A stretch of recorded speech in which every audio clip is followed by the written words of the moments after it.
नमस्कार, मैं Satyendra Kumar Sharma, typing instructor, TCAB NI EPVD Dehradun से Hindi braille shorthand dictation class में आपका स्वागत करता हूं।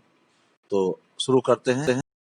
हिंदी डिक्टेशन गति 60 शब्द प्रति मिनट। भारत की विदेश नीति। किसी देश को अपना स्वतंत्र अस्तित्व बनाए रखने के लिए अंतर्राष्ट्रीय संबंधों को सशक्त रूप देना आवश्यक होता है। विदेश नीति उन संबंधों की दिशा तय करती है। स्वतंत्रता से पूर्व भारत की कोई विदेश नीति नहीं थी, क्योंकि भारत ब्रिटिश सत्ता के अधीन था। परंतु विश्व परिदृश्य पर भारत की एक सुदीर्घ परंपरा रही है। इसका सांस्कृतिक अतीत अत्यंत गौरवमय रहा है।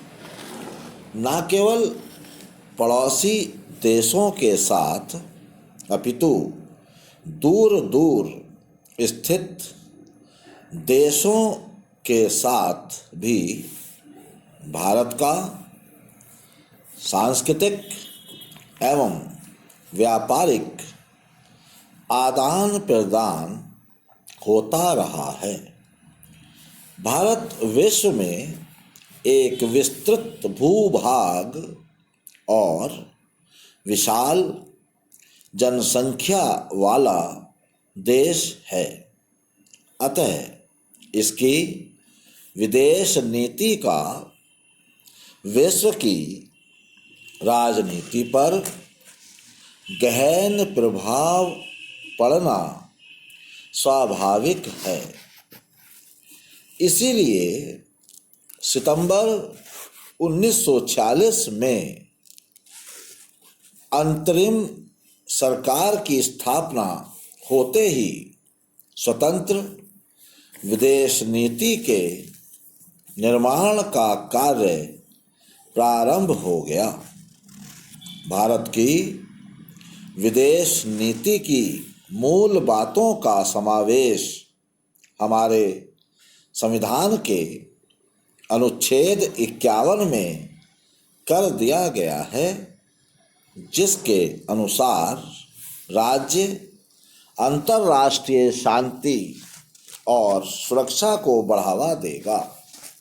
राज्य राष्ट्रों के मध्य न्याय और सम्मानपूर्वक संबंधों को बनाए रखने का प्रयास करेगा।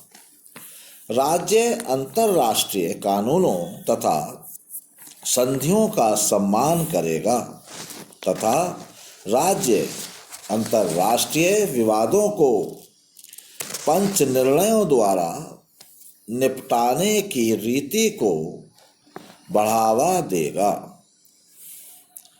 विश्व राजनीति में भारतीय दृष्टिकोण मुख्यतः असंलग्नता अथवा गुट निरपेक्षता का रहा है।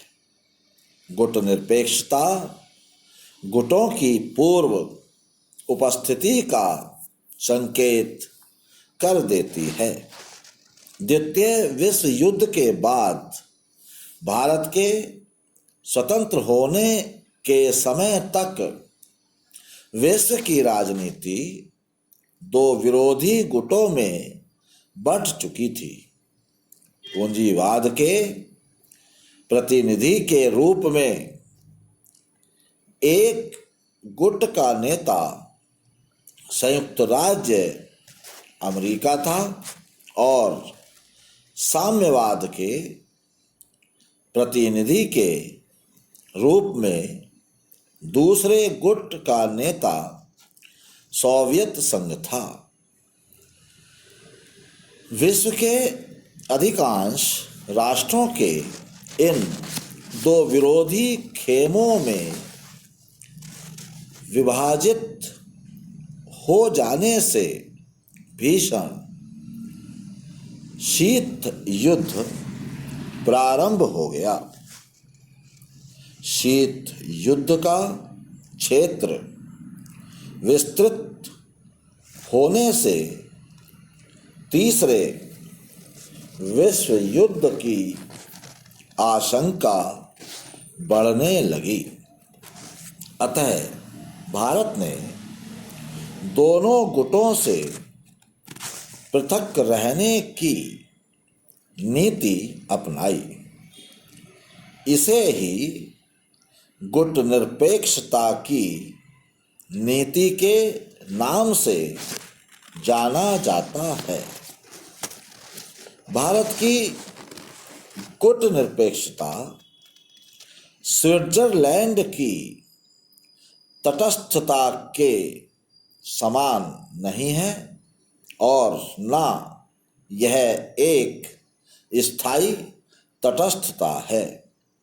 इसका अर्थ है गुटों से पृथक रहना, शीत युद्ध में भाग न लेना, प्रत्येक अंतर्राष्ट्रीय समस्या पर गुण दोषों के आधार पर निर्णय लेना और विरोधी गुटों के बीच संतुलन बनाए रखना।